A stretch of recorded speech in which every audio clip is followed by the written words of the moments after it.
Before we begin, I'd like to ask you all a question. How did you get here? Now, no, Dad, I'm not talking about transportation. I'm rather talking about what was the journey that led you here to Foothill College. You see, there isn't really a one-size-fits-all answer to this question. Each of us has our own unique journey that just so happens to connect in Los Altos Hills. Some of you are faculty helping the next generation of students. Some of you are high schoolers in a middle college or dual enrollment program. Some of you have already finished a four-year university and are coming back to start a new chapter in their life. Some of you are already done with college and they're just wanting to come back and learn a skill that they like, or just take something that they want to dig. I'd like to tell you my own answer to this question now. See, the truth is I didn't do the greatest in high school. Now, yes, there is a diploma in my parents' bedroom that says that I graduated from Fremont High School, but in my mind I failed. I wasn't in any clubs outside of 1 year of online robotics. I did marching band for 2 years, but then quit after my sophomore year. I didn't go to any school events that I wasn't forced to go to. Band. And my grades were subpar. I didn't even apply to college just because I knew I wasn't going to get in. When my friends said that they were getting into schools like Berkeley or LA, I was just forced to politely nod and then try to get myself out of the conversation as fast as possible. Suffice it to say, it was not a great time for me. Now, the theme of all the stories today is how small things make big positive impacts, but the first part of the story is how small things make big negative impacts. I'm going to be using this analogy a lot, of a valley. Now, wherever you are in this valley represents where you are on your journey. In 9th grade, I started at the top of the first mountain, with a blank slate, and an endless amount of possibilities waiting to happen, a blank canvas that I would have to paint and submit to colleges at the end of my time in high school. Unfortunately, that is not how it played out. I started going down. And as I'm sure every one of you knows from your science classes, when you start going down, you start speeding up.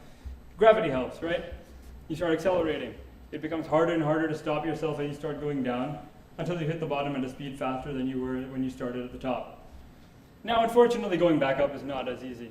Instead of working with you, gravity is now working against you. It's still trying to get you down to the bottom, but now you're trying to get up, so it's working against your goals. But it is possible. And that's what I want to talk about. How did I get down, and what am I doing to get up? So, there are a myriad of reasons why my performance in high school was not very good. But 3 really stick out, sort of like the key ingredients to the medicine of my let's call it not success. Procrastination, distractions, and laziness. Let's go through all of them. Procrastination. Now, I'm the greatest procrastinator of all time because not only did I not wait until the last minute to do my assignments, I just didn't do them at all. My first experience of procrastination comes in the 4th grade. I had this portfolio assignment that I had to do, and I waited until the last minute, and I stayed up until 1 a.m. the night before it was due. Suffice it to say, it's been a long journey after that. My reasons for procrastination usually fall along the lines of not wanting to do something, but the reasons why, that's more specifically, always vary. Maybe I don't feel like it's worth my time. It's a little bit of work and I can just push it off until later. Or it's too much work and I don't want to do it. But procrastination is kind of like, imagine that you're digging a hole in your backyard. Procrastination is digging that hole. Instead of doing your work, you're doing nothing. Actually, you're not doing nothing. What do you fill your time with? Distractions. Now, distractions are something that everybody here has dealt with, and if you tell me that you haven't, you're lying. We live in a world where there are distractions at every step, and it is very hard to look away from it. Now, my parents, if you ask them, they would say that it's my Xbox. But no, it's a lot more. We live in a digital age. Taking away one screen just means that you have 3 more to deal with. So, like, if I didn't have my Xbox, I would have a computer where I could try that Sporkle No Outlines US States Minefield quiz over and over again, getting 48 out of 50 because I can't tell the difference between Vermont and New Hampshire. So if procrastination is digging a hole, distractions are kind of like pouring water. You think that it's going to fill the hole, but all it's doing is just making it easier to dig again, and making you dig deeper and deeper, much faster and faster. Now, laziness. Now, laziness is a product of the first 2, but I think that missing assignments is a very good indicator of laziness. It's something that has to be corrected in every single strategy in order to get yourself out of this hole. Now, procrastination is digging the hole. Distractions is pouring water in the hole. And laziness is just throwing yourself down that hole and not wanting to get back up. Now, let's talk about where I am at this point. I'm at the bottom. But I knew that I had a second chance, community college. And now let me tell you the strategies that I used and am using in order to get up that second mountain. So first of all, you have to like what you're doing. It seems like common sense, right? A study by UT College of Education professor Erica Batal found that interested students perform better, work harder, and find new strategies in order to study the material that they're learning. Which is common sense, right? If you take a class that you're interested in and a class that you're not interested in, which one will you want to do better in? Which class will you want to integrate all of your prior knowledge? Which class will you see all of the work that you have to do as an opportunity rather than a chore? The class that you like. And that's the core part of this strategy. Like what you're studying. Now, I know what you're going to tell me. The fact that we have to take so many classes here means that not every single one is going to be that interesting. And that's where the hard part of the strategy kicks in. You see, you got to find some connection. It doesn't matter what, as long as you believe in it.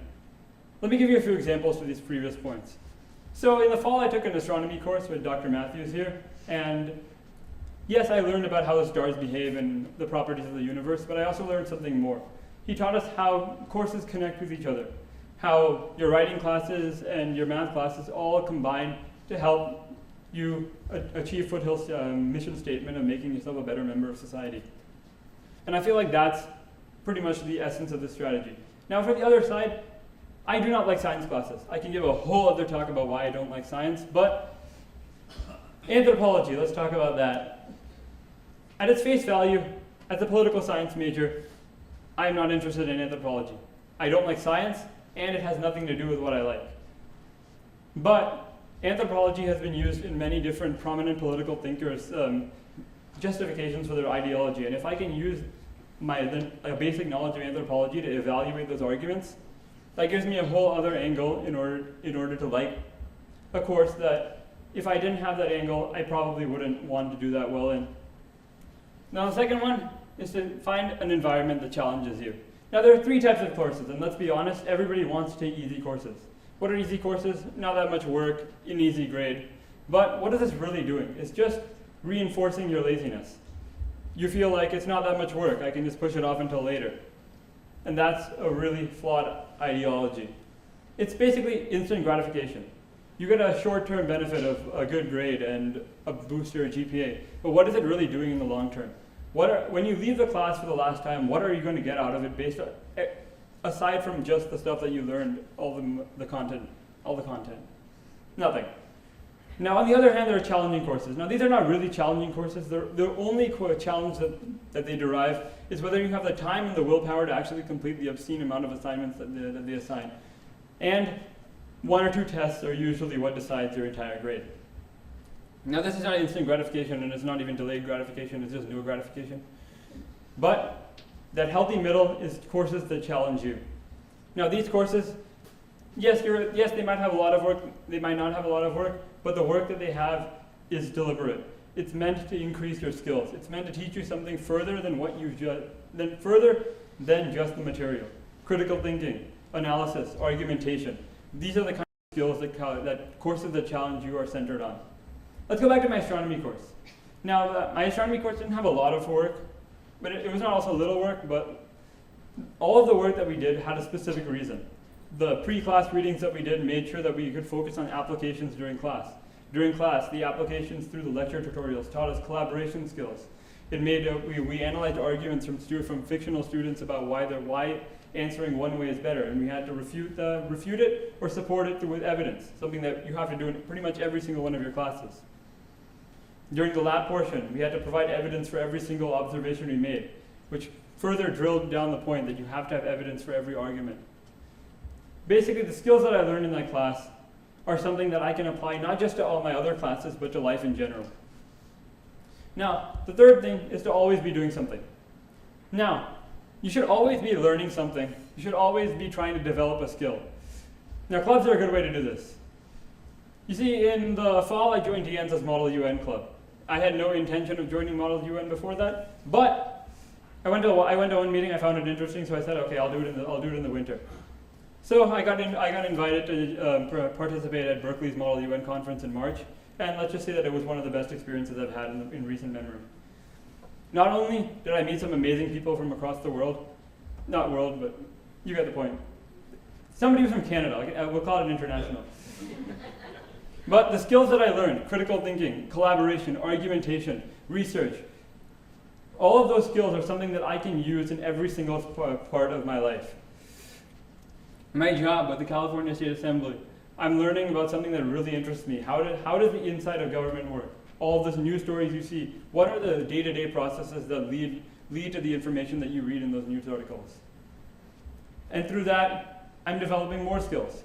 So at the end of every day, ask yourself this question: what did I do new? What new did I do today?